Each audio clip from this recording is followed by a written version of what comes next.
కర్నూలు జిల్లా ఆదోని మండలం ధనాపురం గ్రామానికి చెందిన దళిత యువ సర్పంచ్ కులదూషణకు గురయ్యాడు. కూటమి సర్కార్ ఏడాది పాలన పూర్తి చేసుకున్న సందర్భంగా ఆదోని బీజేపీ ఎమ్మెల్యే పార్థసారథి ధనాపురంలో ప్రజల కోసం మీ పార్థసారథి కార్యక్రమం నిర్వహించారు.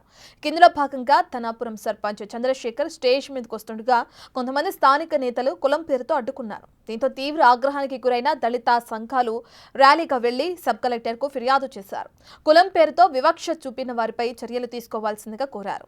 సర్పంచ్ ఎస్సీ కావటం వల్లే బీజేపీ టీడీపీ నేతలు ఆయనను వేదిక కింద నిలబెట్టారని, దళిత సర్పంచ్ను అవమానించిన వారిపై ఎస్సీ ఎస్టీ అట్రాసిటీ కేసు నమోదు చేయాలని దళిత సంఘాలు డిమాండ్ చేస్తున్నాయి.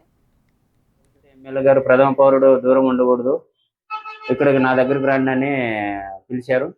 కాకపోతే నేను అయినా కూడా అక్కడ పరిణామాలు నాకు తెలుసు కాబట్టి ఎట్లుంటాయి అనేది నేను వద్దులేండి సార్ ఇక్కడ ఉంటానండి అని దూరంగానే ఉన్నాను. అయినా కూడా ప్రథమ పౌరుడు అట ఉండకూడదు, రండి మీరు ఇక్కడికి అని పిలిచారు. పిలిచే సరే అన్నాను. నేను అక్కడికి వెళ్దామని వెళ్తుండగానే అక్కడ మా ఊరు వాళ్ళు కృష్ణమ్మకి లేదక వాళ్ళు ఎక్కురండి అని చెప్పడము, గుడిసె కృష్ణమ్మకి వాళ్ళు ఆమె ఎమ్మెల్యే గారికి ఎస్సీలన్నా వాళ్ళు ఎస్సీలు కదన్నా అన్నని అనడము అవన్నీ జరిగాయి. సరే ఆ మాట వినేసరికి నేను కూడా అక్కడికి పైనకి ఎక్కడుస్తున్నాడు అక్కడే కింద నిలబడిపోయాను.